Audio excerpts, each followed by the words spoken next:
Cara mengetahui apakah ada orang yang lagi memperhatikan kita atau tidak. Caranya adalah lihat sekarang jam berapa. Pasti kalian lagi ngelihat jam kan? Nah, itu juga bakal berlaku untuk kita ngecek apakah ada orang yang lagi memperhatikan kita atau tidak. Jadi berpura-puralah untuk ngelihat jam tangan, atau tiba-tiba kita lihat jam tangan kita. Kalau kita tidak lagi pakai jam tangan, seolah-olah kita lagi pakai jam tangan aja. Jadi kayak tiba-tiba ngelihat jam di tangan kita gitu, kira-kira lagi jam berapa. Nah, setelah itu perhatikan, ada nggak orang yang lagi ngelihat jam tangan juga. Kalau ada orang yang lagi melihat jam tangan juga atau lagi melihat jam juga, itu artinya orang tersebut lagi memperhatikan kita.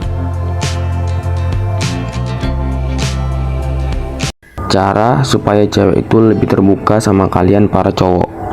Yang pertama adalah menjadi pendengar yang baik. Siapa sih yang gak ingin didengar?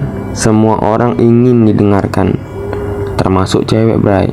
Yang kedua adalah kasih pertanyaan dari yang dia ceritakan. Contoh, kenapa kamu pilih jurusan manajemen? Kenapa nggak ngambil jurusan matematika aja? Atau gimana kuliah hari ini? Yang ketiga adalah seni untuk merespon. Intinya itu kita harus antusias lah ketika si cewek itu lagi cerita. Jangan pula ketika si cewek itu lagi cerita kita asik main HP atau kita melakukan aktivitas lain, bray. Cewek akan ngerasa kayak nggak dihargai. Jadi ketika dia cerita, antusias aja tanpa berkesan kayak dibuat-buat, bray. Semoga itu membantu kalian. Ini adalah cara menjadi pendiam yang dihargai. Yang pertama yang harus kalian tahu, diam bukan berarti tidak berbicara. Jadi kita sebagai manusia harus tahu kapan kita harus berbicara dan kapan kita harus diam. Yang kedua, diam bukan berarti antisosial. Bagaimana mungkin orang lain itu tahu tentang diri kalian? Bagaimana mungkin orang lain itu bisa menghargai kalian kalau kalian tuh tidak mengekspresikan diri kalian? Kalian tetap harus berteman walaupun teman kalian itu sedikit. Dan yang terakhir, jadilah orang yang lebih banyak bertindak daripada berbicara, bray. Bagaimana mungkin orang lain tuh bisa menghargai kau kalau ucapan sama tindakanmu itu nggak sesuai? Trik ini pasti bermanfaat buat kalian. Cara membuat seseorang langsung respect saat pertama kali bertemu. Yang pertama, perkenalkan diri kalian terlebih dahulu, bray. Itu menggambarkan kalau kalian itu ingin berkenalan dengan dia. Yang kedua, jabat tangannya kepada orang yang kita ingin ajak kenalan, bray. Setelah kita memperkenalkan diri, kita jabat tangannya untuk dia mempersilahkan mengenalkan dirinya juga. Misalnya kayak gini, nama saya Dani, saya dari sana ngeliatin kamu kok sendirian. Kira-kira boleh nggak saya kenalan? Nama kamu siapa? Yang ketiga, ketika berbicara, tatap matanya. Itu akan memberikan kesan bahwa dia itu adalah orang yang penting dan dia akan merasa dirinya penting. Yang terakhir, sebutkan nama dia berulang-ulang. Misalnya, Raisa kuliah di mana? Oh, kenapa Raisa pilih jurusan ini? Itu akan membuat dia merasa spesial dan sekaligus membuat kita cara menjadi orang yang lebih percaya diri. Yang pertama, di situasi apapun, di kondisi apapun, kita harus tetap tenang dan bersikap biasa aja. Yang kedua, berpenampilan bersih, rapih, dan wangi.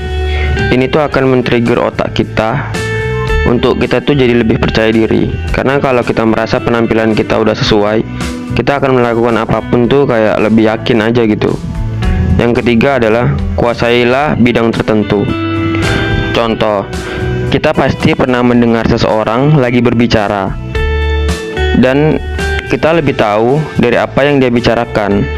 Seakan kita lebih yakin sama pengetahuan kita. Gitu juga dengan keahlian atau skill tertentu. Ketika kita memang benar-benar mahir di dalam skill tersebut, kita akan lebih yakin, kita akan lebih percaya diri karena memang kita ahli di dalam bidang tersebut. Cara menjadi orang yang jauh lebih berani. Yang pertama, berpikirlah untuk cobain aja dulu, resikonya nanti. Yang kedua, siap sejak awal untuk mendapatkan kegagalan. Ketika kita udah berani untuk nyoba, terus hasilnya nggak sesuai ekspektasi yang kita harapkan, nggak masalah, setidaknya kita udah berani untuk nyobain.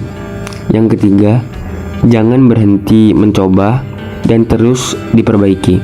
Ketika kita udah berani nyobain, begitu kita mendapatkan kegagalan demi kegagalan, tapi setiap kegagalan yang kita dapatkan, kita introspeksi, lalu kita perbaiki. Terus lakukan itu, maka kalian akan jadi orang yang jauh lebih berani. Trik ini pasti bermanfaat buat kalian. Cara untuk menghilangkan sifat nggak enakan. Yang pertama, katakan tidak untuk hal-hal yang sepele. Contoh, ketika ada teman ngajak nongkrong, tapi kita memang lagi sibuk, memang lagi ada kegiatan, maka katakan saja tidak dengan alasan yang jelas. Itu akan melatih kita untuk lebih mementingkan diri kita sendiri. Yang kedua, berpikirlah orang lain itu tidak pernah mengingat semua kebaikanmu. Karena penelitian mengatakan 1000 kebaikan dengan 1 kesalahan, orang lebih mengingat 1 kesalahan tersebut. Yang ketiga, jauhilah orang-orang yang menindasmu atau berusaha untuk memanfaatkanmu. Contoh orang-orang yang menindas itu misalnya kayak orang yang ngebully dari hal-hal yang sepele, misalnya dari hal fisik, dari hal kepintaran. Kalau orang yang memanfaatkanmu, misalnya dia pinjam uang atau antar jemput, trik ini pasti akan membantumu. Ini itu dark psikologis, buat orang terkesan sama apa yang kita katakan. Yang pertama, kita bilang apa yang dia rasakan. Contoh, aku tahu kamu tuh orangnya gak suka dibohongi, kelihatan sih dari muka kamu. Padahal semua orang gak suka dibohongi, cuman kita mengatakan seakan-akan hanya dia orang yang paling tidak suka dibohongi. Yang kedua, kasih solusi dari masalah yang dia rasakan. Contoh, iya sih memang kalau orang bohong itu kelihatan dari mukanya, kelihatan dari kata-katanya. Cuman kalau menurut aku, kalau ada orang bohong sekali bolehlah dimaafkan. Tapi kalau sudah lebih dari 3 kali, lebih baik kita tinggalkan aja. Karena orang seperti itu nggak bisa untuk dipercaya. Trik ini pasti bermanfaat. Ini itu trik nembak cewek. Yang pertama, kita harus udah siap ketika dia jawab tidak atau ketika dia tolak kita. Yang kedua, kita itu udah yakin kalau dia itu pilihan terbaik untuk kita. Yang ketiga, kita udah kenal dia lama, kita udah tahu baik buruknya. Yang keempat, tandai kode cewek ini. Misal, dia udah kontak fisik, kontak mata, ya minimal udah maulah diajak jalan. Dan yang terakhir, naik turuni moodnya. Misalnya pertama kita buat dia marah, baru kita buat cemburu, baru kita buat dia bahagia. Nah, di saat itu baru kita tembak. Trik ini pasti bermanfaat buat kalian.